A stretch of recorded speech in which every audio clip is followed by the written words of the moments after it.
अयोध्या कांड में भगवान श्री रामचंद्र के एवं जानकी जी के पौड़ जाने के बाद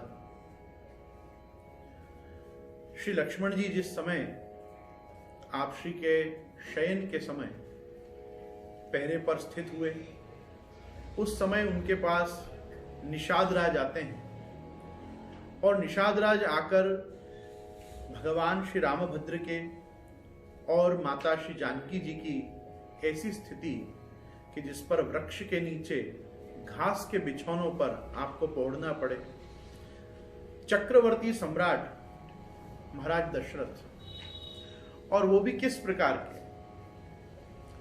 त्यक्त्वा सुदुस्त्यज सुरेप्सित राज्य लक्ष्मीम धर्मिष्ठ आर्य वचसा यदगादरण्यम माया मृगम दैतयेप्सित मन्वधावत वंदे महापुरुषते चरणारविंद।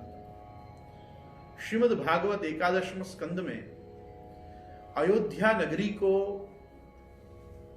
संबोधित करते हुए कहा गया कि ऐसी राज्य लक्ष्मी से युक्त भगवान की अयोध्या नगरी मोक्षदायिनी पुरी ऐसी राज्य लक्ष्मी से युक्त थी उस काल में कि जिस समय सुरेप्सित राज्य लक्ष्मी, इंद्र आदि देवता भी स्वर्ग से अयोध्या का दर्शन करके इच्छा करते थे कि यह हमें प्राप्त हो जाए, उसको भगवान ने छोड़ दिया। त्यक्त्वा सुदुस्त्यज, सामान्य मनुष्य तो जिस राज्य लक्ष्मी को छोड़ भी नहीं सकता, ऐसी भगवान की अति वैभव से युक्त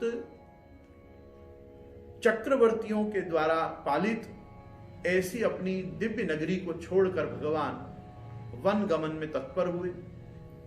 पितृ आज्ञा परिपालन और धर्म रक्षा के लिए भगवान ने जो संकल्प लिए, उस संकल्प में भगवान की ऐसी दशा को दुर्दशा मानकर निषाद राज लक्ष्मण जी के पास आते हैं और केकई जी को बड़ा भला बुरा कहते हैं। और जिस समय केकई जी की निंदा वो करते हैं, उस समय लक्ष्मण जी जो एक काल में स्वयं केकई जी पे बड़े कुपित रहे, वो इस समय भगवत संबंध से और भगवान के संग के प्रभाव से चित्तवृत्ति और बुद्धि के निर्मल व शांत होने पर निषाद राज को भी पास बुलाते हैं, बिठाते हैं और एक दिव्य उपदेश आप लक्ष्मण जी लक्ष्मण गीता के रूप में आप संबोधन देते हैं, हमें बताते हैं। रामायण कह रही है, भयउ विषाद निषाद ही भारी, रामसीय मई सहन निहारी। मही भूमि, भूमि पे शयन करते देख निहार के निषाद राज को बड़ा विषाद हुआ। और विषाद भी कैसा हुआ, जैसा अर्जुन विषाद योग में अर्जुन को हुआ। और वो विषाद के अंदर संबंध क्या रहा, भगवत संबंध, भगवत योग बना रहा, इस कारण से विषाद निवृत्त भी हुआ। और यहां तो और विशिष्टता है कि यहां भगवान नहीं भगवदीय का संग हुआ। और लक्ष्मण जी जैसे परम भागवत परम भगवत चरणार विंदैक निष्ठ ऐसे का संग करने से आप देखो कि किस प्रकार से लक्ष्मण जी निषाद राज की बुद्धि को निर्मल बनाते हैं, उसको स्वस्थ करते हैं और उनको संबोधन देते हुए कहते हैं, बोले लखन मधुर मृदु वाणी, ज्ञान विराग भक्ति रस सानी। लक्ष्मण जी के वाणी में यहां तीन चीजें आपसे जुड़ी। पहली वस्तु, एक तो आपने बड़ी मृदु वाणी, मधुर एवं मृदु वाणी में संबोधन प्रारंभ किया, गुस्सा नहीं किया। जरा भी आप निषाद राज के वचन सुन के कुपित नहीं हुए, अपितु ज्ञान, वैराग्य और भक्ति, ये तीनों को एक करके और फिर आपने उपदेश शुरू किया। और उपदेश कहां से शुरू किया, आप देखो, मनुष्य यदि इस पंक्ति पर ध्यान दे तो मैं समझता हूं उसको कभी दुख हो ही नहीं। क्या पंक्ति है, काहू न को सुख दुख कर दाता, निज कृत कर्म भोगे सब भ्राता। कर्महीन मनुष्य हमेशा भगवान को दोष देता है, प्रारब्ध को दोष देता है, पूर्व जन्म में कृत अपने जो भी संचित कर्म है उनको दोष देता है, और क्या कहता है, ये सब मेरे प्रारब्ध में रहा, ये सब मेरे।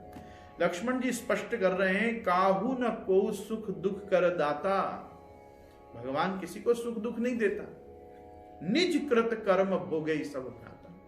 बड़ा प्रश्न उठेगा कि भाई भगवान ने ऐसे कौन से कर्म किए कि भगवान ऐसा दुख भोग रहे हैं। भगवान तो गीता में आज्ञा करते हैं, न मे कर्माणि लिम्पन्ति न मे कर्म फले स्पृहा।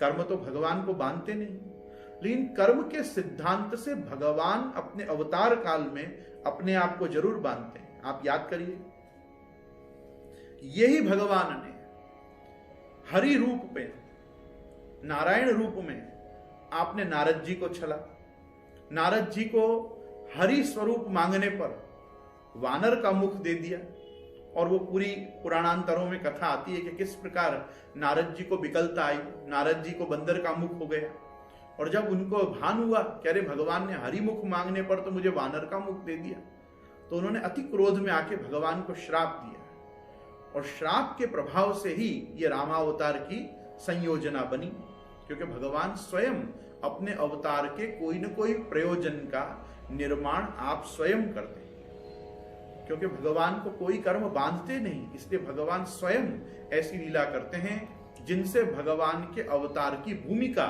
बने।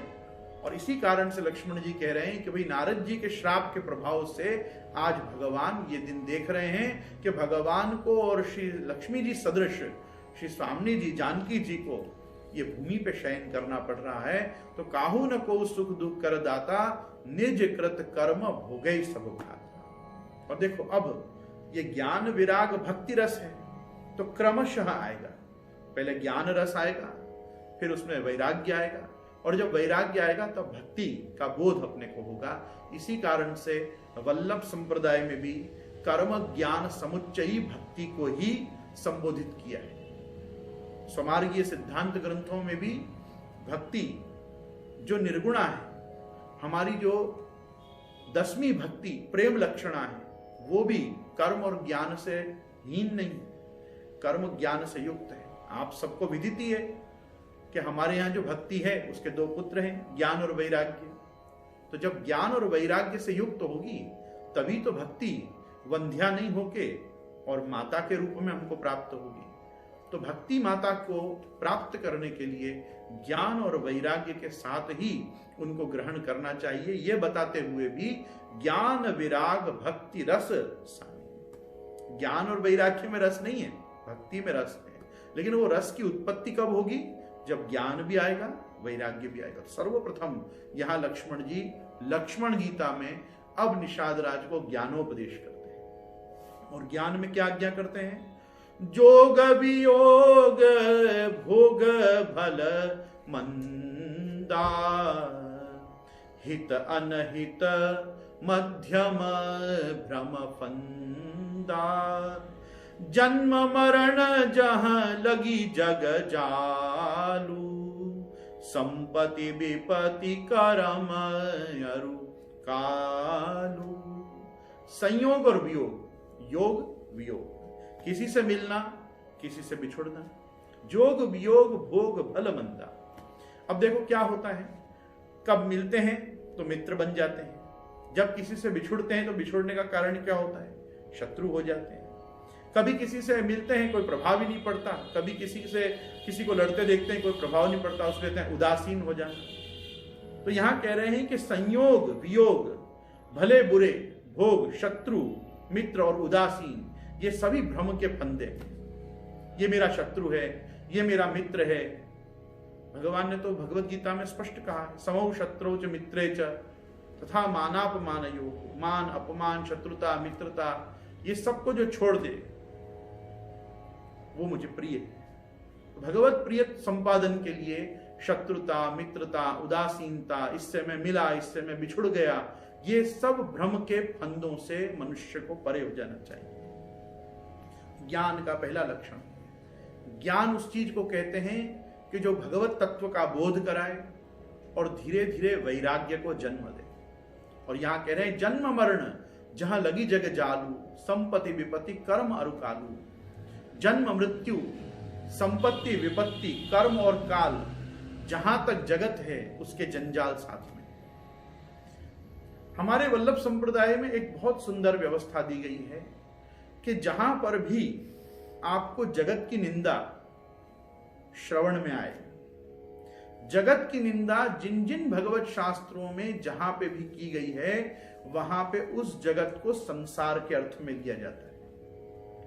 क्योंकि जगत जो है वो भगवत परिणाम है, ब्रह्म कार्य है, और भगवत कार्य होने से वो सत्स्वरूप है। तो भगवत शास्त्र जो होते हैं वो जगत की निंदा नहीं करते, परंतु जागतिक संबंधों की, जागतिक भावनाओं की और जागतिक व्यवस्था जो हमारे ग्रहण करने में अंतःकरण चतुष्टय के द्वारा आती है, उसी को संबोधन करते हुए उसकी निंदा करते हमको हमारे ऋषि मुनि, हमारे आर्ष वैदिक उपदेष्टा, गुरु पद पे स्थित लोग दिखते हैं। और वहां पे वो निंदा संसार के अर्थ में होती है, मूलतः जगत के अर्थ में नहीं। इसका प्रभाव और इसका मैं आपको बताऊं प्रकार किस प्रकार है, लक्ष्मण जी खुद बता रहे हैं। धरणी धाम, धरणी धाम धन पुर परिवारु, स्वर्ग नरक जहां लगी व्यवहारु।